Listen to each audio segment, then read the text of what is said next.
Aunijo. Assalamu alaikum wa rahmatullahi wa barakatuhu. Ambi fuli lase aw bela jilima Mali kono ani Mali kokan. Ambe committee media kono bi ke be le 19 août 2023. Ka foli ta ka nyeshi malde bela jilima munu zigma Mali kono ani Mali kokan munu nyebana ni watina ani munu klobe anna ni watina. Anga fuli lase aw bela jilima. La dala ko do anya jira awla ka fo samedi no e kenelo Foroba baro be sigi committee media kono amu Foroba baro sigi le hukumu kono na bi Foroba baro yin amna boli munga no e bita na be fo ko tem o de laïcité anga jamana bay no e Mali bay anga faso ba Mali sharia semi ma kono kuna fo ko laïcité abilama ame feke nyingal take ambalma do sekere nga juru srafe kuma ya fo baro nya Foroba baro di munu be fana janfa rubi sego to sigoro la chukuna ku dado baro la amba ini jo amba ka jo uruki ka sabati ka bama ka to ama ka tote ba dengena ka degidendo fajigi Traoré Traoré ibe ka doga kene ka ajara ibe committee media kono bi ni watina nawo anya fie chukuma ye temu no ye pumada ya lamea awo nyala me no e laïcité ko nyala me ko sebe yala e ga famille jume laïcité ko kan laïcité re muyi yaninga do kuma kono fono mbe committee media fleba bela jalen fo abela jale tlu ga fulme ka committee kilingelen bela jalen fo ko beni chesri abela jale tlu bila ni watina ola mi laïcité ko e ko laïcité muyi laïcité na banga jamana era sigi gamba ya fo tugo ya mina ka bela jale yamaria be jamana den kilingelen bela jale mbulu iki ka dine choisi kasoro jago ate no iyo choisi kumana mina kakla ka dine fen fembe kase ka bela jale ntabuya itala setola ikana na semo wore tama jamana sara sumay fana ye min fo ula ale de be ka tablo bela jalena kana ka damene dine kunda kana se anga dambe moi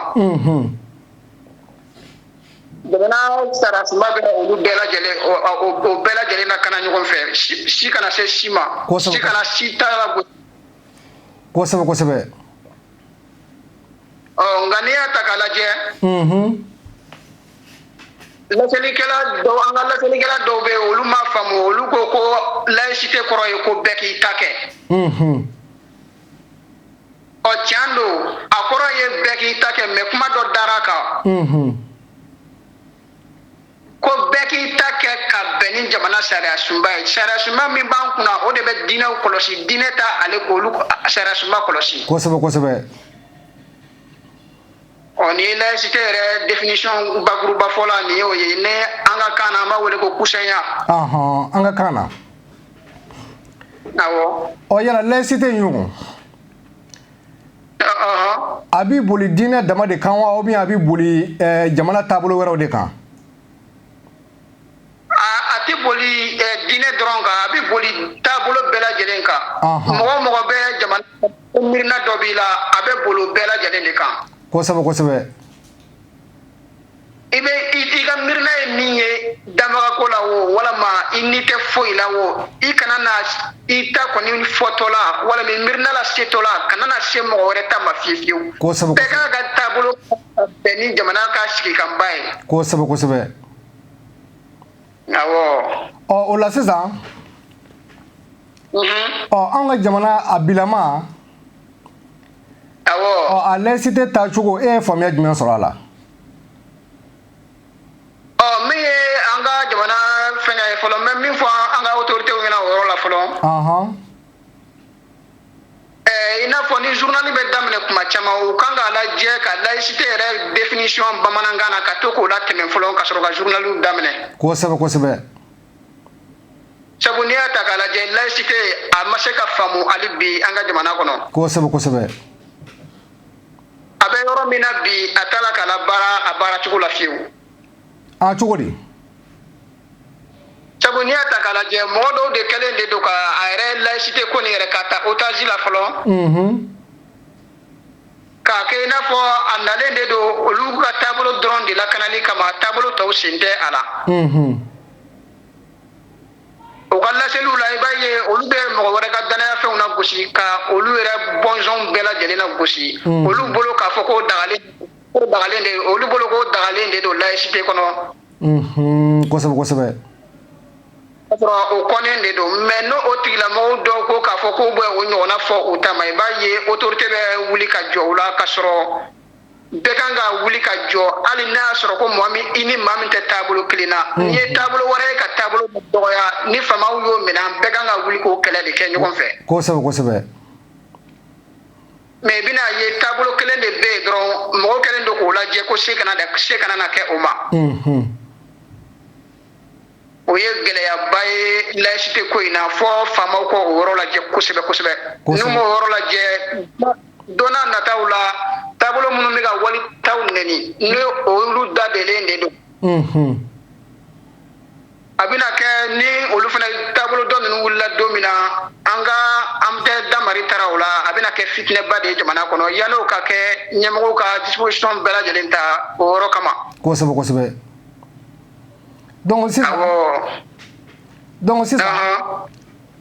abina fo sisan pour que laïcité ngona ka se ka bla en normal yere beke to ga haga kono donc famaw de joro babi o labi awo famaw joro bade bala sabula anyo de fo kanto sara suba korole ngono ngo sharia kura mun be ga tani jamana sara suba kura men be ga sigi sharia te ayere ke mo di ba ake sikatala onna manya kangele ndo kam ko krengre na unta ko bla nyefe o barakeli kama olu fana be sarala de akaka olu ki kle kiri nunu ni nyogonche jamana kono bi kiri ko desa min be ni jamana bla la kiri ni masira ka bi faso densité bla o contrôle oui chen donc ola nyemo de ka ko ere de ni nyemo ye wuli ka la jamana don de be u de men ka to shinsin oui chen awo iga woleli anyana ko sebe ambi fo ki barkada ajaraye mogo tlobila u nyebila committee media kono bi ni zanga ngono ambi fo ki bolin mando ki barkada ko sebe iga wolella ajaraye ka ifo ki ka technicien fo iga maga laba yime ngak maga laba ye miye alibi o de ye faso denw alibi anga nyogo mine ko sebe anta fe ka mogo ka tablo ta to ma me tablo fen be mali kono ni an fen kelengelen fen bala wala sa kan kisi wuli ka jo fuma wala ma kan kisi mangan chama ma jamana kono an bela jelen kala je station nu san fe bi akera dine la selaw yewo akera mo mun be réseau san fe wo an kala je mana la se minga tablo ma anga faga interpeller ala faga ka se ka ajoda ke ola an kana na tablo clé makrante kan siguka ko sebe awo ene ka kuma kala ba e afamera mi foki wolin mando itra woli amba wa mi furba boro kena kana wati na donc pumada mi sana ba foko tem o de laïcité anga ba mal ba ngono bi wa laïcité re muye ani ni laïcité ko famna yala be ka barada ku yimena anga jamana kono bi wala ya fo chuna furba boro hukum kono na mo woro bisugo to fana jafe ku dado anga barola wala aya balma do sura ne ga juru sala fe amna wuli blalema inu sokoma balma ke ba an sokoma amba somo ko be ka kene ba si fustana kan bashiti am yalla tanu amba aba ye temple la mea awani tem la me aywa aywa di kena kono me kene kono ya lamene kala utlubi ya laïcité re muye laïcité laïcité wala we puma dere laïcité de fej me wala iga famille ala mi am fe o don laïcité ne ka faamuya bɛ mini y'a la janni an ka so ma fɔlɔ an b'a fɔ mɔgɔ minnu a yira mɔgɔ minnu yɛrɛ la olu ye latigɛ kɔrɔ min di a ma y'a olu b'a yira k'a fɔ ko laïcité ye jamana marali ni diinɛkow bɛɛ farali ye ka bɔ ɲɔgɔn na o la sigisenw b'a la a sigilen don fɛn minnu fana kan o ye k'a fɔ ko diinɛ jamana t'a da don diinɛ ko ɲɛnabɔli la diinɛ fana tɛ da don jamana ko latigɛw la wala bon o la ni an sera ne ka faamuya ma a la bon ne b'a fɔ n ko laïcité kɔni ye fɛn de ye min ye mara kɛ sira dɔ ye i b'i kumakan kɔrɔta dɔɔnin n ko n b'a fɔ n ko laïcité ye fɛn de ye min ye mara kɛ sira dɔ ye bon mara kɛ sira min ni a caman na n'ale bɛ yɔrɔ min na a bɛ mara kɛ siratɔ bɛɛ bolo bɔ ko la ka a ko to ale kelen bolo i n'a fɔ o yɛrɛ mara fana kɛ cogo ye cogo min na i b'a dɔn hali ni diinɛ ye fanga sɔrɔ yɔrɔ min na k'a bɛ mara kɛ i b'a dɔn ale fana bɛ mara kɛ n'a ta sira de ye ni sira wɛrɛ minnu bɛ a b'olu sen bɔ a la i b'a dɔn diɲɛ yɛrɛ sigilen don o fanga ɲini de kan kosɛbɛ kosɛbɛ o la laïcité o ye ne ka faamuya la o sira sugu de don min sigilen don a bɛ a ɲini dɔrɔn ka fanga ta ni a ye fanga sɔrɔ a ka fanga labaara siraw olu bɛ a bɛ fanga labaara o siraw kan wala bon o ye ne ka faamuya ye laïcité yɛrɛ la kosɛbɛ kosɛbɛ o la anw y'a jate sɔrɔ kunnafoniw na caman b'a fɔ de ko laïcité dabɔla jamana kɔnɔ mɔgɔ sɔrɔ bɛɛ lajɛlen ka se ka bila hakɛ kelen de kɔnɔ faama ani fantan dɛsɛbaatɔ ani setigi i mana diinɛ o diinɛ fana na ka fara o kan bɛɛ lajɛlen de ka se ka bila i ka hukumu kɔnɔna na bɛɛ ka bɛɛ bonya i ta kan an y'o de lamɛn mɔgɔ caman fɛ e y'a faamu ten wa bon ne ma faamu o cogo la ka d'a kan o yɛrɛ kuma ni fɔlɔ ye tuma dɔw la démocratie bɛɛ y'a sira fɛ ani diinɛko sira fɛ a fɔli ka di mɔgɔw ye n'o tɛ ka diɲɛ mara dɔ sɔrɔ ko u ka laɲini ye ko bɛɛ ka kɛ kelen ye hali ni k'a sɔrɔ o ka d'an ye ne ma kɛ cogo ye o la ka d'a kan an ka kɛ kelen ye o bɛ se ka hakɛ dɔw la nka i b'a dɔn mɔgɔninfinya yɛrɛ cogoya b'a jira ko mɔgɔw tɛ kelen ye k'a sababu kɛ hali an dacogo yɛrɛ da b'a fɛ fɔlɔ o la ne m'a ye o cogo la k'a fɔ ko a laɲini ye ko bɛɛ ka kɛ kelen ye bon mais n'o y'a sɔrɔ diinɛ ko sira de don tuma dɔw la i b'a fɔ ko mɔgɔ b'a fɔ ko awɔ a laɲini y'o de ye k'a fɔ ko mɔgɔ kan ka mɔgɔ bali a ka diinɛ kɛli la y'a dɔn o yɛrɛ laïcité yɛrɛ fana a sigilen don gili minnu kan gili dɔ y'o de ye mɔgɔ tɛ mɔgɔ bali i ka diinɛ la wa mɔgɔ tɛ wajibiya ka don diinɛ la min man di ye wala mais o bɛɛ bɛ segin a bɛ fɛ ka mara kɛ cogo min na a bɛɛ bɛ segin o minɛn kelen kɔnɔ tuma dɔw la i b'a ye k'a fɔ ko ko fila de don a bɛ i n'a fɔ anw bɛ ko fila de ni ɲɔgɔn cɛ tuma dɔw la n'an y'a faamuya ko fila min si ma nɔgɔn an ma kosɛbɛ i n'a fɔ jumɛn ni jumɛn o ko fila o ye ni a kɛra diinɛ mɔgɔw ka sira ye k'a fɔ ko an bɛ fɛ ka mara kɛ ni o ye ka bɛn n'a ye diinɛ m'a fɔ ni faamuya kura wɛrɛ nana a la an fɛ yan n'o tɛ an bɛ cogo min na sisan an ka faamuya tɛ k'a fɔ ko an yɛrɛ ka se ka an ka taasira dilan ka bɛn diinɛ ma a caman na i bɛ taa sɔrɔ o tɛ ne hakilila sisan u b'a fɔ ko diinɛ o laada o i mana fɛn fɛn na a bɛɛ lajɛlen de bɛ laïcité suit o bɛɛ lajɛlen de bɛ tugu laïcité kɔ laïcité kan ka diinɛw o laadaw o taasira wɛrɛw o faama ni fantan laïcité de bɛ a bɛɛ lajɛlen contrôler a bɛɛ lajɛlen de kan ka tugu laïcité kɔ ne hakili a fɔra tan voilà bon a fɔlen don ten a fɔlen don ten n bɛ na o yɔrɔ de la voilà k'a fɔ diinɛ laïcité ka laɲini ye o min ye o ye k'a fɔ ko mara kɛcogo minnu bɛ yen k'olu bɛɛ ta bɔ yen ka tugu laïcité ka mara kɛcogo kɔ voilà bon i b'a dɔn o yɛrɛ ye ko nin fana gɛlɛya yɔrɔ dɔ ye diinɛ ta bɛ cogo min na i b'a dɔn ni diinɛmɔgɔw ye fanga sɔrɔ olu b'a ɲini k'a fɔ olu yɛrɛ ye sariya ye cogo min na mɔgɔninfinya kan ka taama cogo min na olu b'a ɲini ka o ka boli bɛɛ kan o cogo kelen na laïcité fana ye o ɲɔgɔn kelen dɔ de ye fayida n'a y'a sɔrɔ diinɛmɔgɔw b'a ye ko diinɛ ye ala ka fɛn dilen ye laïcité mɔgɔw t'a ye ten olu b'a ye ko laïcité ye mɔgɔninfinw ka sinkonyali ye nka sinkunyali min a ɲa kojugu olu ɲɛna olu b'a ɲini a ka boli bɛɛ kan o de b'a kɛ laïcité nin n'i y'a ta kusaya yɔrɔ n ko b'a fɔ a ma ko kusaya o kɔrɔ ko fanga ma kunnin don ko bɛɛ kan diinɛ ko sira fɛ nka o ye marakɛ sira min fana ye i b'a dɔn ko o bɛ na hali anw yɛrɛ ka mara kɛcogo kɔrɔlenw bon sisan a bɛ se k'o ka gwɛlɛya don o la ni u kuntilenna min ni laïcité ta ma bɛn ɲɔgɔn ma sisan laïcité in a laɲini ye min ye n'a faamuna o a bɛ na ni basigi ye jamana kɔnɔ wa ou bien a nafa ka dɔgɔ de n'a faamuna a bɛ se ka na ni basigi ye ni a y'a ka fanga dafalen sɔrɔ ka mɔgɔw wajibiya ka don a fana da fɛ o la a bɛ se ka na ni basigi ye i b'a dɔn fanga yɛrɛ fana bɛ taa cogo ye ni fanga ma se ka a ka sebaga dafalen sɔrɔ ka mɔgɔw wajibiya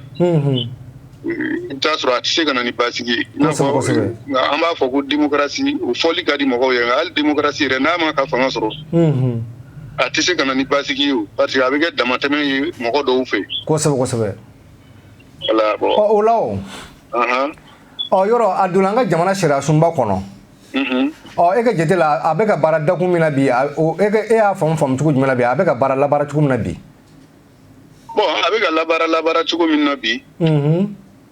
i b'a dɔn tuma dɔw la o bɛ tali kɛ anw ka jamana yɛrɛ mɔgɔw la ka d'a kan i b'a dɔn ni mɔgɔ mɛnna mɔgɔ fɛ mɔgɔya la i b'i yɛrɛ labɛn mɔgɔ fɛ mɔgɔya ko kama tuma bɛɛ kosɛbɛ bon o yɛrɛ de kɛra gɛlɛya ye ne bolo kosɛbɛ kabi tuma min na a bɛ don sigikan kɔnɔ bon ne tun ka ye cogo ye min ye o tun tɛ k'a fɔ ko an ka taa ni diinɛ sariya dɔ sigi an fɛ yan k'o bɛ k'an ka jamana sariya ye walima an ka taa ni laïcité parce que laïcité fana ye diɲɛ fan dɔ mɔgɔw ka diɲɛ yecogo labɛnni de ye k'o kɛ sɛbɛn ye hali n'u ma diinɛ tɔgɔ d'a la k'a ɲini o ka labaara diɲɛ fan bɛɛ fɛ awɔ o de don ka d'a kan sisan o jɔn de ka sariya labɛnnen don diɲɛ fan dɔ fɛ k'a ta ka na sigi anw kan yan o yɔrɔ jumɛn n'i y'a tariku lajɛ laïcité tariku a wulila diɲɛ jamana min kɔnɔ o ye faransi de ye o ye faransi de ye o ye faransi de ye ayiwa faransi ka u b'a fɔ min ma ko faransi ka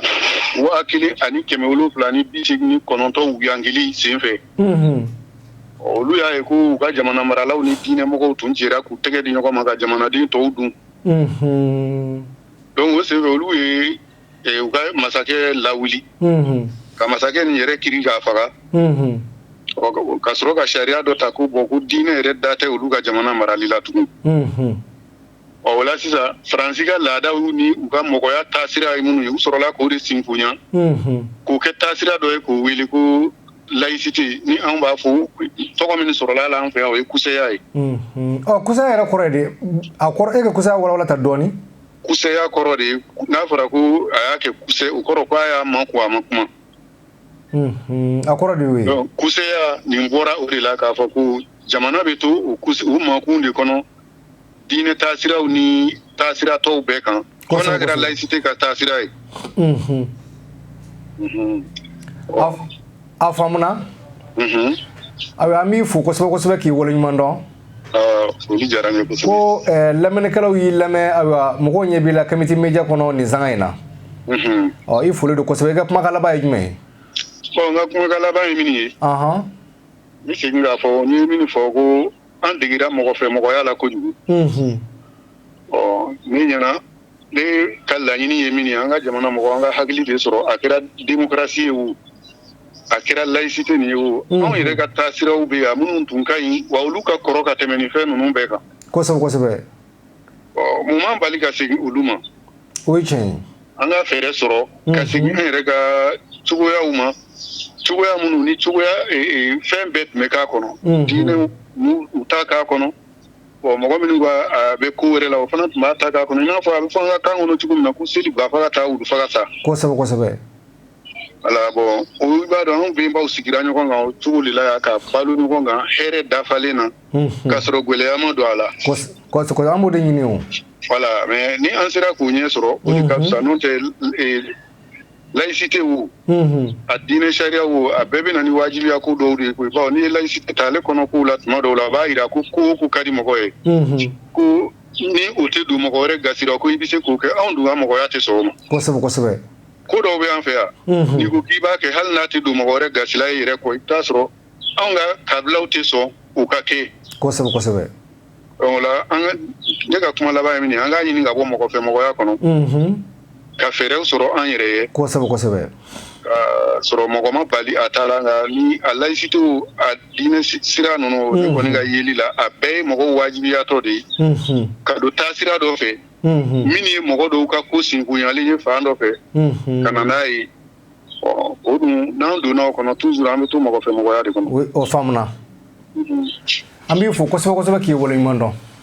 foli diyara n ye kosɛbɛ. an bɛ aw bɛɛ lajɛlen fo ka aw bɛɛ lajɛlen barikada mɔgɔ mɔgɔ ɲɛ bɛ an na nin waati in na Kamiti Media kɔnɔ an kun bɛ Foroba baro la bi Foroba baro thème kun ye laïcité ye an y'an balimakɛ mɔgɔ fila sɔrɔ ka bɔ fan wɛrɛw fɛ olu y'u da don an ka baro la hakili u ye min fɔ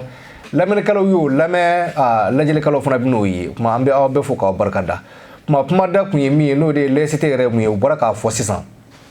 an yɛrɛ bɛ se ka min fara a kan min kɔni fɔra an ye an tɛ to o kan mɛn nka min kɔni fɔra an ye ko laïcité ko jamana kɔnɔ bɛɛ lajɛlen dama ka kan faama ani fantan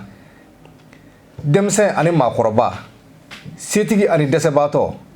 a bɛɛ lajɛlen dama ka kan jamana sariya la jamana sariya bi boli bɛɛ lajɛlen kan maa tɛ fisaya maa ye o tɛmɛnen kɔfɛ diinɛ minnu bɛ jamana kɔnɔ a bɛɛ lajɛlen kɛ bɛɛ lajɛlen bonya i ta kan mɔgɔ sɔrɔ a ka se ka sigi kɛ hɛrɛ la sabu ka taa la ka diɲɛ kundala ye waati surun ye e bɛ na e bɛ kɛ sanga k'a kɔnɔ e bɛ bɔ yen e ɲɔgɔnna wɛrɛ bɛ na o b'a ka sanga k'a kɔnɔ u bɛ bɔ yen o ɲɔgɔn wɛrɛ bɛ na o tuma aw farala ɲɔgɔn kan waati kelen min kɔnɔ aw ka se k'a ka sigi kɛ hɛrɛ la k'a sɔrɔ mɔgɔ min don mɔgɔ gasi la o tuma na u ye min fɔ an ye laïcité ko kɔnɔna an yɛrɛ bɛ ka baara kɛ ni min kɔni o ye o ye bɛɛ lajɛlen kɛ bɛɛ bonya i ta kan k'a sɔrɔ i ma don jamana kɔnɔ kɛ dangari jamana sariya sun na kɛ dangari i mɔgɔ ɲɔgɔn na